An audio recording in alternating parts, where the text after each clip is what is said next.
welcome back to our next video. And in essence, this is a part of the segmented series. It's not segmented work in that sense, but it is. So let me show you where we're going. We're going to talk about a bowl from a board. It's a technique that anyone can do, and there are so many different ways to approach it that I'm just going to talk about the very basics. The first steps of how to do it, and then there's a lot of opportunities for creativity and for some real wow factors to put in. So here's one that was in the book. And this is the simplest way to do a bowl from a board. What I did, I went online and bought a block of wood. And here's a couple of slices of it. This was a cube, and it was pre-laminated like this. I just bought it from one of the woodworking dealers. So I went to the bandsaw and sliced it up into a lot of little tiny slices. And I just restacked it and rotated each one. And when that was all glued back together and turned like you would normally turn a bowl, this is what came out. Simplest possible way to do it. Well, that uses a lot of wood and puts a lot of chips on the floor, and most people who do bowls from a board don't do it that way. They don't want to waste all that wood.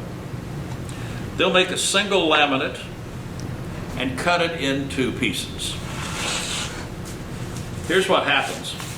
You make a board, you glue up all these little pieces, and you go to your saw, some technique, and cut these at about a 45-degree angle. And when you do that and restack them in the opposite order, this second piece if put on top will actually overlap that first one, and the third one, the fourth one, and so on. So I can take one board, cut it at about a 45-degree angle with a very narrow curve, and restack them in the opposite order, and I can create this nice cone-shaped bowl. And that is the technique that most people do. I don't know if this illustrates help very much, but it's a start. So let me show you again. Here's a laminate board I glued up for a project. Just a whole bunch of little boards glued up, and I made it fairly thick so I could slice it. And then from my plan, I cut it into circles, and I laid out the different ring sizes that I would need for the project. And then I cut those rings. And as you can see, if they're cut at an angle, I can restack them.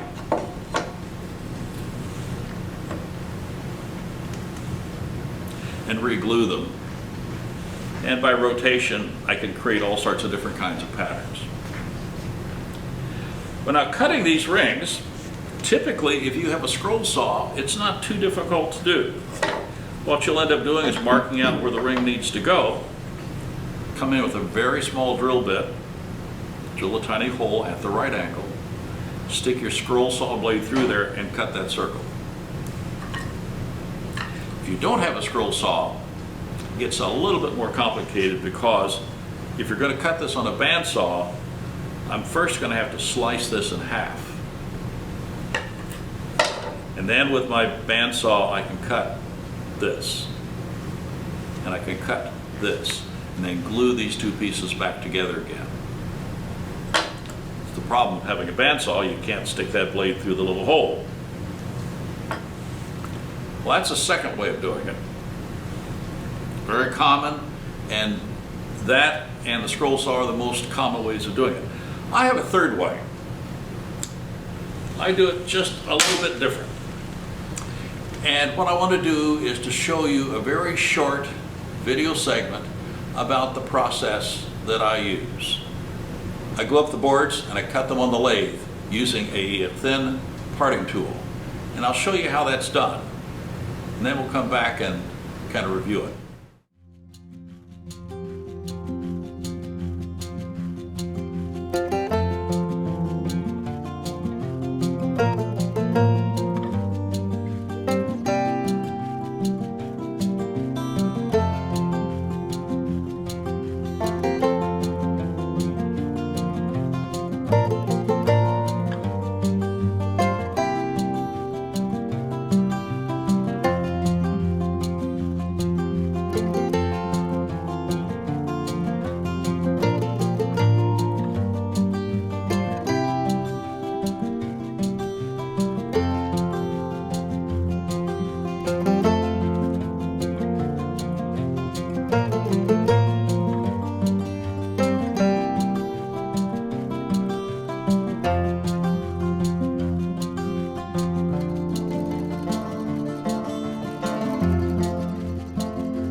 hope that helped you see some of the steps that I go through, but let me expand on that just a little bit. I start off by making a drawing. And this drawing allows me to see how the various layers are going to overlap with each other or not. Because my bowls are not triangular shaped, that V-cut doesn't work. I want to have some vertical rise to this, which means I may need more than one ring of the same or very similar diameters in order to create that vertical wall.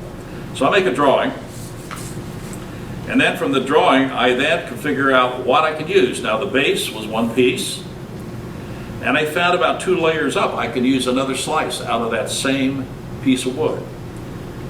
And I have a second board, which I used 3 times, and the original board I used 4 times, and there was one ring up here I needed that neither board would fit, so I had to cut a third one. So I made several individual thin boards, cut the holes of the rings, and then built the vessel.